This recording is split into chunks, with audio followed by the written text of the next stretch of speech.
This video is about gear that I take hiking with me and the slight variations I make, whether it be hot or cold weather. At the end of the video, I'll show you how I pack everything in my pack and a few little tricks I use to make sure that I can fit everything I need in a 40-litre backpack. I've been hiking for about 30 years and I've got a huge change in the gear that I use from, when I first started out through to now. Down below you'll see I've linked a PDF which has a list of all the gear I'm talking about today, and it goes into details of how much it costs, how much it weighs, the pros and cons, what I like about it, what I don't like about it. At the end of that PDF there's a full packing list to help you when you're packing for your next hike. I wanted to give it away for free, but with the linking system does not work if it's a free PDF, so I had to put like $1 fee on it. I've been rocking this Atom pack since COVID, so whatever that is, 4 or 5 years.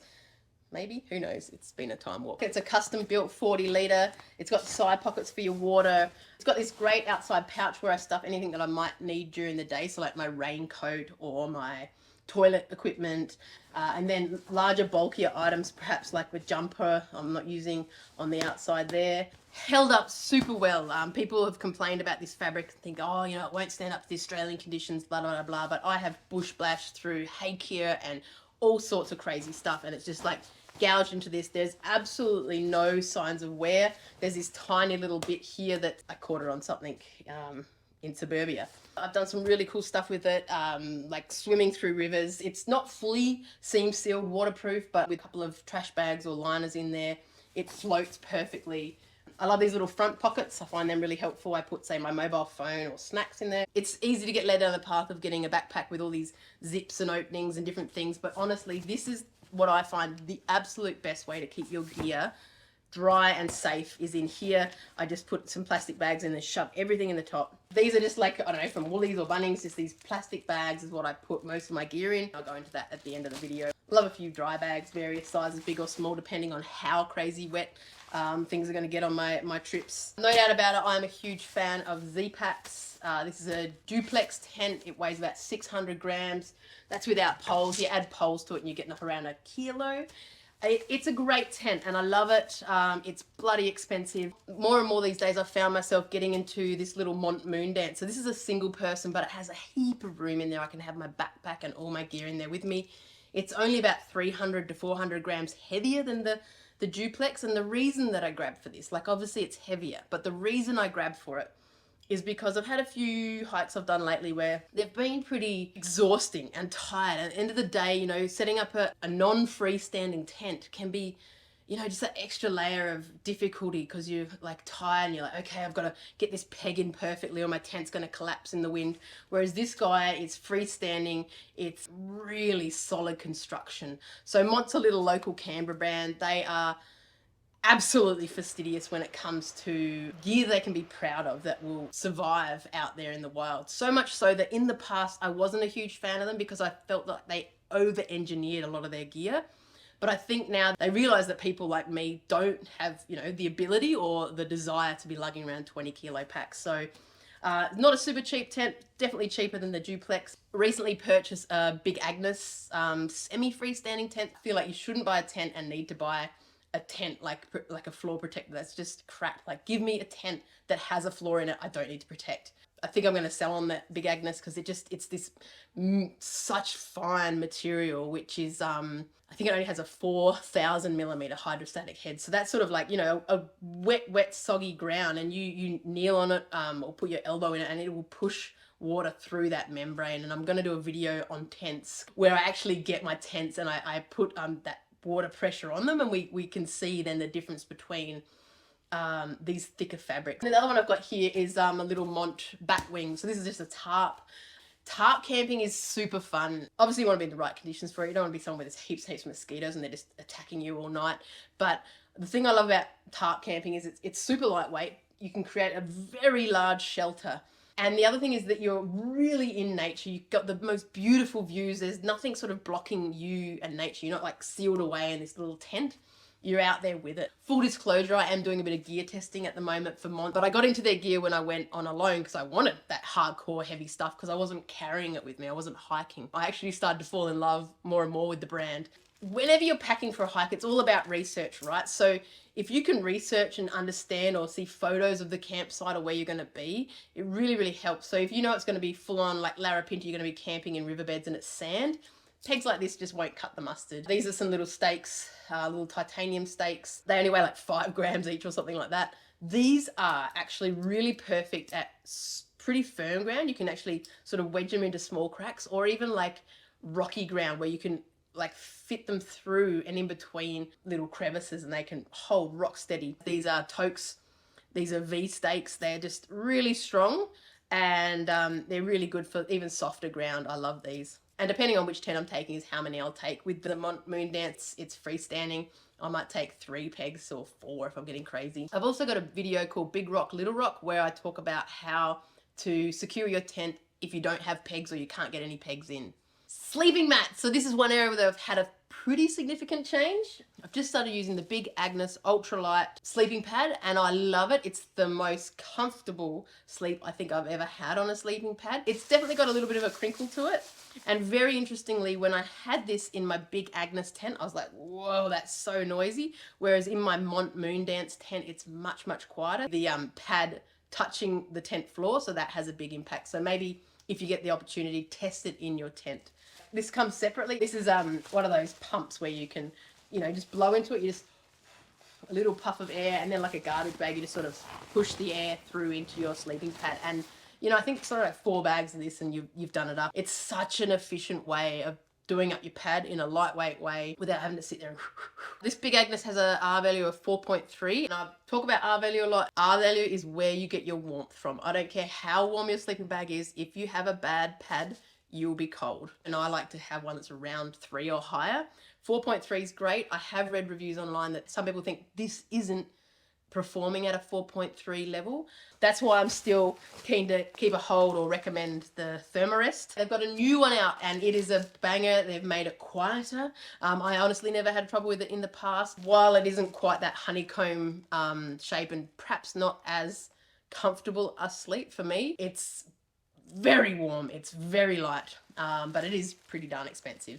I'm a huge fan of sit mats, a real game changer, especially on any trip where it's wet and you want to sit down and have lunch. When I'm unpacking my pack, I'll put all my gear there and, you know, sort of unpack onto that so I'm not getting dirt and everything. I've even used it in the past as a windbreak if I'm doing some cooking, and then I use it as a doormat. You could even use it, you know, in a pinch for a splint. The thing I don't like about this one is like it costs like 50-60 bucks, which for a piece of foam just seems a little bit wild.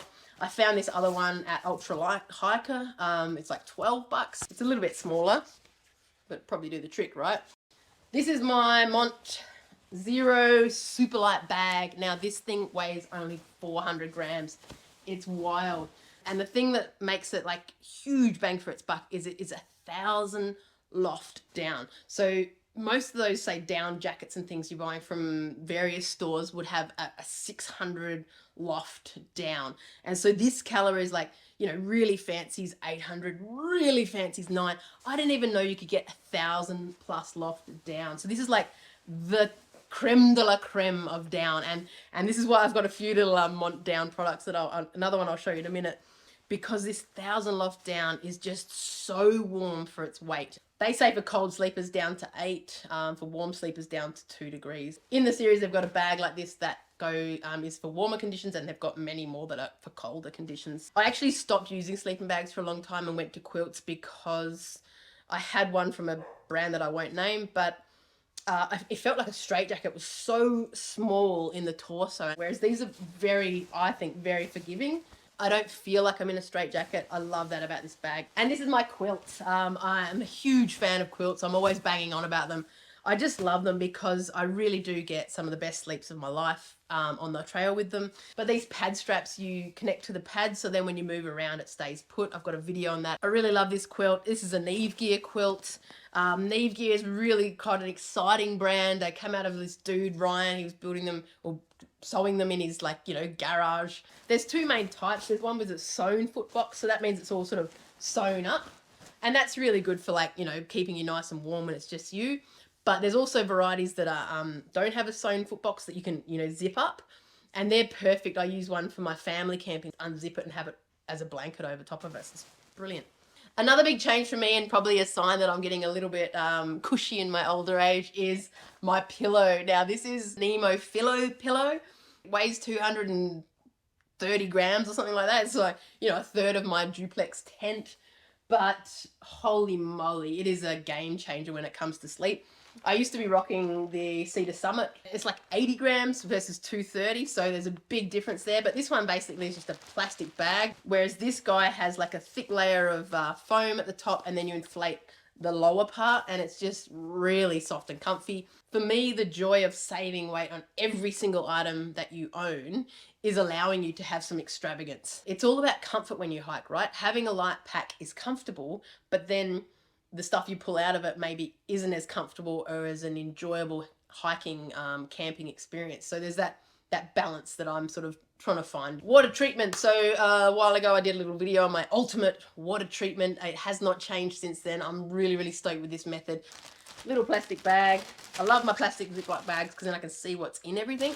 Then depending on the trip, I'll either take a Canuck 3 litre or 2 litre bag. This one I punched a massive hole in, but with just tape I've managed to patch that guy up. So you fill this guy up with dirty water, then you run it through your Sawyer squeeze, which just screws on the bottom there. This tiny little O-ring allows you to connect it directly to a water bottle. And then I use another Canuck water bottle. Boom. And then you just hang it in a tree and it treats for you. I've always been banging on how much I love these Canuck water bottles and bladders. I did have someone reach out to me on my YouTube channel and say they bought it and the taste was really off-putting for them. It was a really good thing to point out because, yeah, they can have a bit of a taste when they first come out of the factory. So be aware of that and make sure you rinse them out a few times before you use them. There's absolutely no smell or odor or tainting to the water. I'm very sensitive to that myself. They are dishwasher safe, which is pretty wild, but this one you can turn completely inside out, have a good clean and get to all the little inner bits. I normally take 2 of the Canuck water bottles and shove them in the side. New bit of gear too is my camp cooking setup. Titanium spoon, I love these, so I don't take both, I either take one or the other, but whether you're into your sort of your fork style or a spoon when you're eating meals out of bags, bit of a longer handle spoon makes it so much easier. I used to have a big bushcraft knife, but these days I'm just kind of going back to a little Stanley knife. Obviously, a knife's useful, but the one feature that I love about these is having a pair of scissors. I find that really helpful for, say, opening packets or, if you need to on the longer trails, there's a bit of nail maintenance. I've got these cool little Toaks titanium pots. When you're cooking with them, the handles can get hot. In the past, I've had a different brand that had them sort of like a plastic coating on the handle, but then sometimes you burn the handle with the flame, and so you get this terrible odor of like burning plastic. They come with this little bag that you can use as a bit of a tea cozy, but when it's really hot, it can actually melt the tea cozy. This is like a 900ml one. I find it really good for, boiling up noodles or cooking a big pot of coffee for a couple of people. I could go smaller and save a smidge of weight, but I just find it a little bit easier. They've got sort of measurements on the side, which I find really cool. And then I've got this one, like a smaller pot. I think it's a 550ml ultralight version. That is for my coffees. This guy can fit one of those 100 gram gas canisters in it. I love just chucking in a big lighter, even if it's a small one. You can never have too many ways to light a fire. This is my Soto Windmaster hiking stove. It does have a piezo ignition, but man, I've just seen way too many of them fail. So I love to take that lighter. It comes standard with this 4-pot attachment, which I guess gives you a little bit more balance. The little gram counter weenie in me, I bought this 3-pot flex. I also find it packs a bit easier, so I tend to take this guy. You've got a smaller landing pad for your cookware, so you need to be a bit more careful of that. This guy is way more efficient, I've found, with the gas usage. It's also so quiet. It's not like a that you're sort of embarrassed in the morning to spark up to make your coffee. I don't even bother taking a windbreak anymore.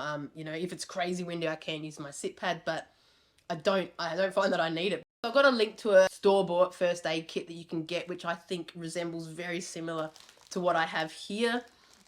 Space blanket, triangle bandage, betadine, wipes, band-aids. But this is one I've made myself. I've also added to it 2 snake bandages, the ones with the compression on them that you can, see when you've got the right tension. And I also have some sort of gear aid stuff, so a couple of pad patches. I've got a whistle, so like a loud whistle that you'd have on those jackets in an aeroplane for attracting attention should I get lost. Oh, personal medication. So that's the thing you need to be aware of. Don't just buy a first aid kit, whack it in your pack and think I've got everything I need. Most first aid kits do not come with Panadol, antihistamines, all those really basic drugs. Pain relief, diarrhea, vomiting, cold and flu, patch you up so that you can get out. Another big change for me is I've just started rocking a Zoleo, and I don't know why I've waited so bloody long to do it, to be honest. Before that, I had a personal locator beacon. It's sort of been weighing on my mind. I thought, yep, okay, you know, you tread on a snake, you wrap it up, you sit down, you press your PLB, and you wait for help. But then I was like, I've done a bit of work with bush search and rescue in the past, and had a few people that have sort of pressed their PLB, but then just sort of thought, well, are they coming? Are they not coming? And then listening to Caro Ryan, she's got a really cool podcast called Rescued, and thinking more and more like, what would that anxiety be like if you're sitting there, you press the button and you're hoping someone's coming to get you. That's where I started to think, okay, nah, I've got to up my game here. And this is what I've come up with is Zoleo, because I want the ability to message back and forth. As a mother, you know, I'm out there, I'm gone for whatever, 5 days or something. Having that peace of mind to be able to message home and just, you know, make sure everything's okay and like, yep, everything's good, enjoy, is just huge for me. I did a hike recently where I was in a deep gorge, and to be able to ask this thing, what's the weather doing, and know that there's not a huge thunderstorm coming and I'm about to get like this flash flood coming down is absolutely priceless. The other thing, as a solo hiker, I always think, what if I've got that PLB in my bag, but I slip and hit my head and fall off a cliff? And, you know, being a part of search and rescue, I know the effort that goes into finding these people.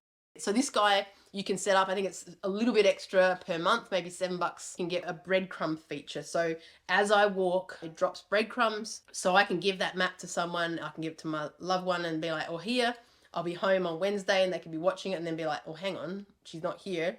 Whoop, boop, that's her last known location. I did a hike recently where a friend dropped me off at one spot, I hiked for 5 days, and then a different friend picked me up at the other end. Unbeknownst to me, where I'd told her to go, there was this huge roadworks and they would not let her through. And so with this, even though I didn't have reception, I was able to tic-tac and message her and sort of say, no, I'm here, I'm up the road, I'll meet you there. And so this was really, really helpful, having that two-way communication. Yes, there's a, you know, a monthly fee involved, but I think for where my hiking is at, it's definitely worth it. There are other devices on the market, and I guess I don't want to name and shame too much, but I used Garmin InReach for work. And in terms of the user experience, in terms of the background, I find this so much easier. So much easier to set up. The battery life is pretty impressive too. So on the five-day hike, I was messaging like a demon. I was asking for weather updates here and there, and I didn't need to charge it at all. So pretty impressive. Great bit of kit. Head torch. So this is the pinnacle, I think, of head torches, is this Nitecore. They are very hard to get. I could only find them available now, I think, on Amazon for like $100. But I'll link to, there's the new version that's much more easy to get a hold of. The newer version is a bit brighter, but I've heard some of the old ultralight weenies are just a huge fan of this original guy. I love it. I put a smaller lanyard on it. The battery life in this is phenomenal. I always love a compass, you know, in this day and age of navigating via phone, it's great. It allows me to get to places that perhaps, you know, I wouldn't have in the past, but I always like to take a compass because, you know, technology can fail you. I do a heap of navigating with my phone. I'm a huge fan of Avenza Maps. Avenza Maps is cool. You can get heaps of maps on there for free. And certainly a lot of states, I've noticed they've started to release their own maps. So really high resolution satellite images. Toilet kits. So this is another fun one where we've made a little change. A little while ago I did a video on toilet paper and how long it takes to break down in our wilderness areas, and it's actually quite scary. And that sort of led me down the path of, well, you know, what can we do to fix that and change that? And so this is my toilet kit now. Obviously I have a lightweight trowel for digging holes to bury human waste. There's also an argument these days that we should be taking poo pots, pooing in a pot, taking it back out with us. I mean, we do it when we take our dogs hiking, we pick up the poo, but for some reason we're still leaving poo all over the trail. But this is really good. It's sort of about 15 centimeters long, which is how deep you should be burying your waste. The cool thing for me is this outdoor bidet. So definitely takes a little bit of getting used to, but it basically is a little way of spraying water to clean yourself after you've gone to the toilet. This is a soil squeeze bag that I've stolen. And you just sort of squirt it and it'll shoot a bit of clean water up and under, and off you go. That'll save you from having to use toilet paper, carrying out pooey toilet paper. We're still burying that and leaving that out in nature.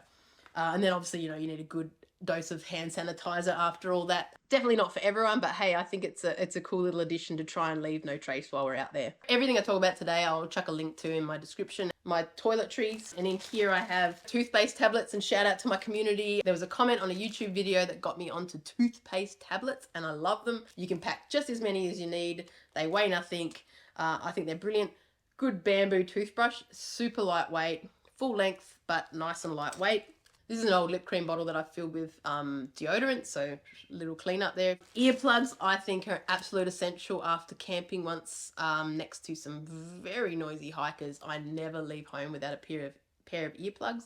I don't often use them, you know, if I'm in nature, I'd like to listen to the sounds. My little Govee, this is a temperature and humidity sensor. So this makes it really, really good for me to know, oh, it got down to -2, or it was, you know, 3 degrees last night. So once again, maybe I'm just getting old, but this is a nice little cork ball, a massage ball for like sort of putting in your hip in camp, and, you know, having a nice little roll and stretch, and stretch out any of those sort of tight muscles. This one is so cool. This is like, you know, this is a piece of art. This is my little tech towel. This is a Mont tech towel. I got the medium. I love a little towel on trail. Obviously, you know, you use it for drying yourself when you go swimming, but it's also just such a great multi-purpose item. You know, I can use it for a bit of a scarf, or if I'm on a really hot trail, I'll wet it down and have it around my neck to keep myself nice and cool.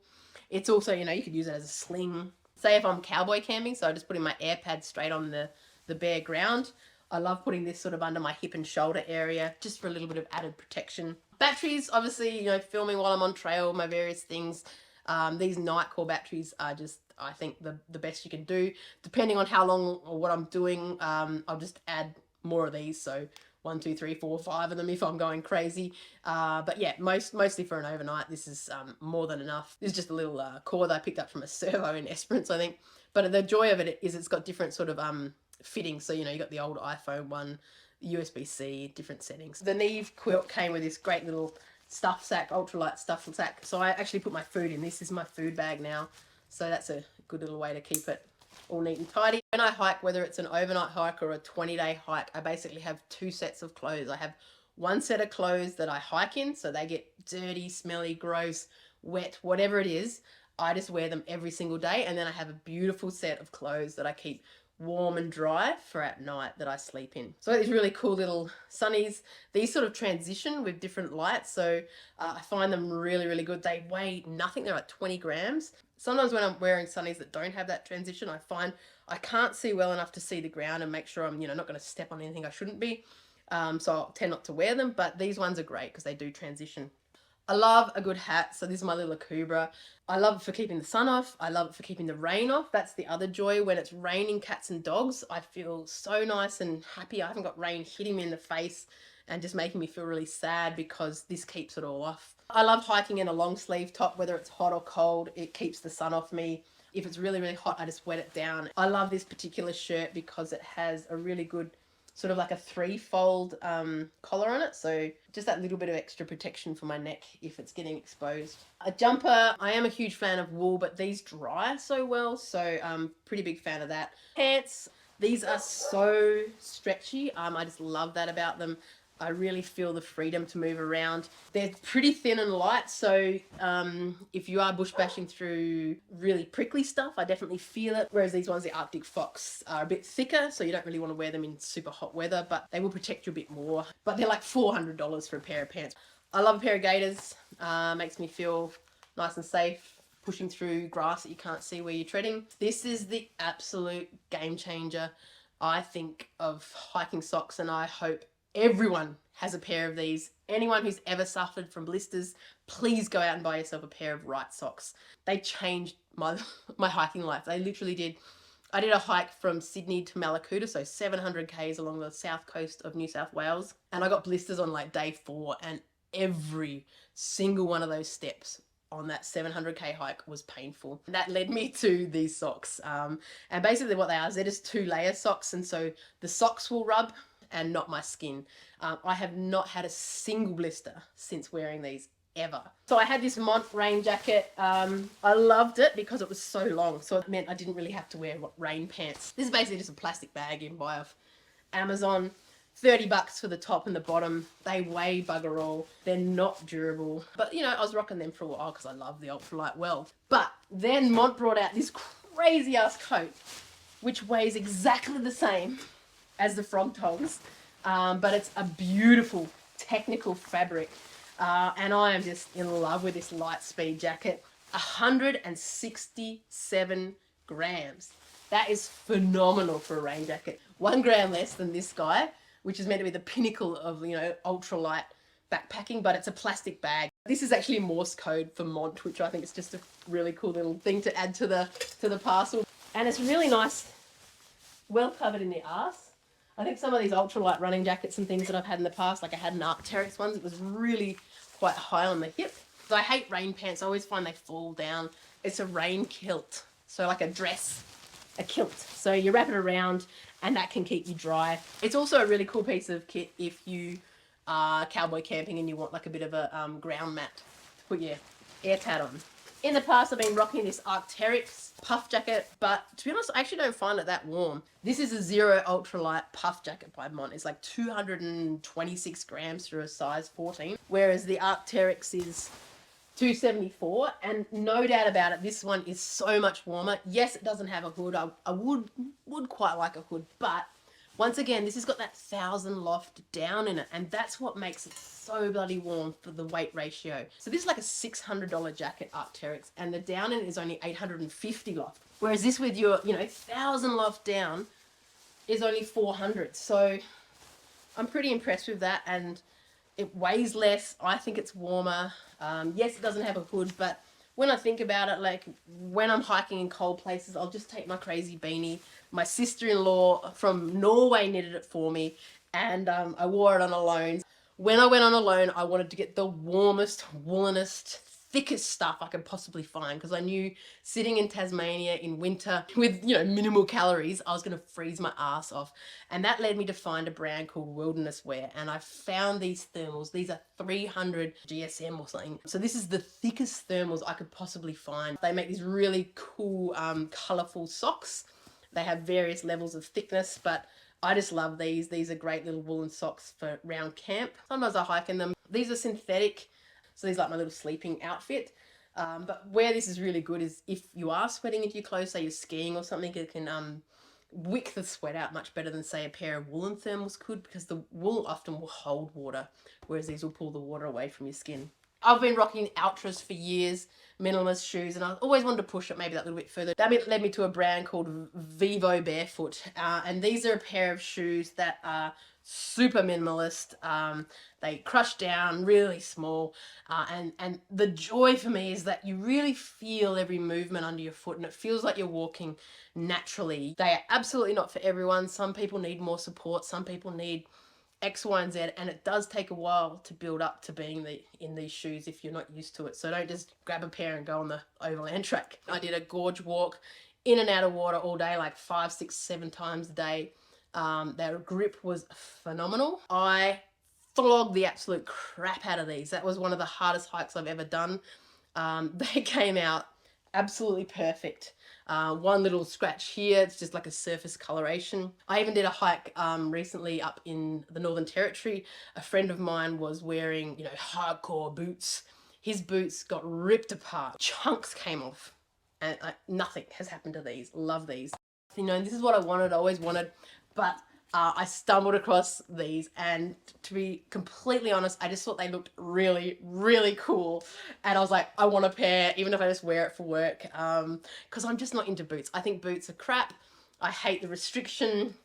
You know, just such a naysayer about boots, but I think I have to eat my words here because I love these boots. They are so much more than just cool looking boots. They, once again, they're, you know, the minimalist.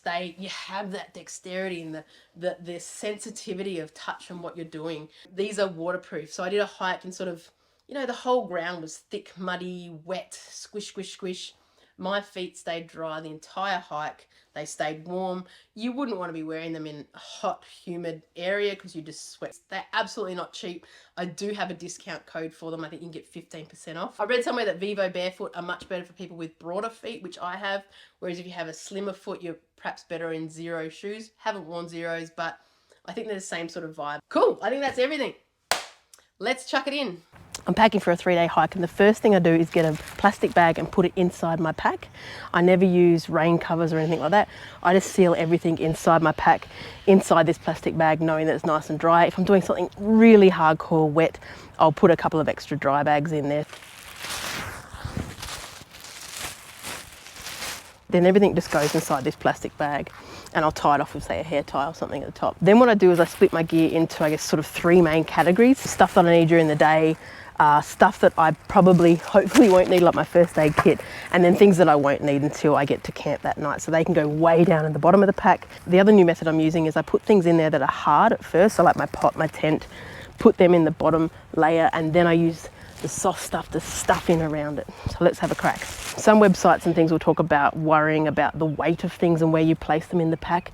I find with this method, it doesn't matter too much. As long as you haven't got something super heavy out really, really wide or high on your pack, it's not going to upset your load too much. Try to avoid the super heavy things on the outside of your pack. Sweet, so I don't need the tent. Whack that one in. And then it's sort of like a Tetris and finding little spots where everything fits. So I've got a nice little spot there. I'll whack my air pad. Poles. I think I can get my cook kit in here. I've got my little 100-gram gas canister nests perfectly inside my 500ml cup. Then I can fit my cooker, my head torch, and the little holder. And that all goes inside the larger pot, so that fits really nicely inside my pack. So all that stuff's on the bottom layer there. Now I'm going to use some of the softer stuff to shove in the holes and make sure I'm taking up every inch of space in there. So just really shoving it into any little nook or cranny you can find. Next I'll put in my first aid kit. Then I've got my puff jacket, sleeping bag. Let's shove those into any of the little cracks. Shove, shove, shove. And just keep shoving it in, really.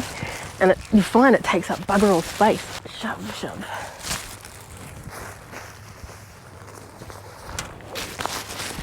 Cool, down jacket.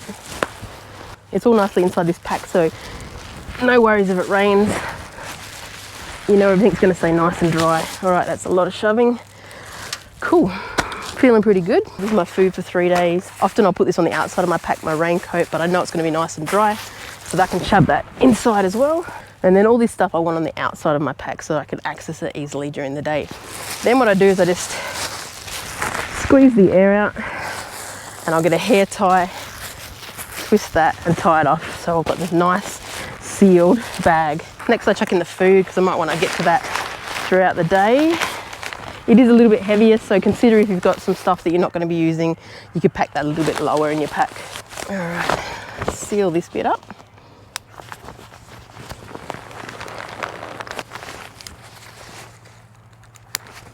Cool, so that's everything I need inside. Then I put my water bottles in here so I can access them throughout the day. These are empty at the moment, but I'll fill them up before I go. Then I got my Zoleo, I just clip that to the top of my pack. I did once lose a Zoleo device because this lanyard came off. It wasn't a fault of the Zoleo, it was my pack lanyard I hadn't secured properly. So now, as well as using the carabiner, I also clip it to a separate section of my pack so that I do not lose it, because that didn't feel great. I like to have it up and exposed. Some people pack it away, but I like it up because I like to be able to get messages throughout the day. Then my pack has these great little front pouches where I put my compass and sunscreen. I'll whack my sunnies or phone in this section. Then I like to have my water treatment and toilet kit handy throughout the day. It doesn't matter if they get wet, and my sit pad. And this has this really cool section on it. So I just shove that in here.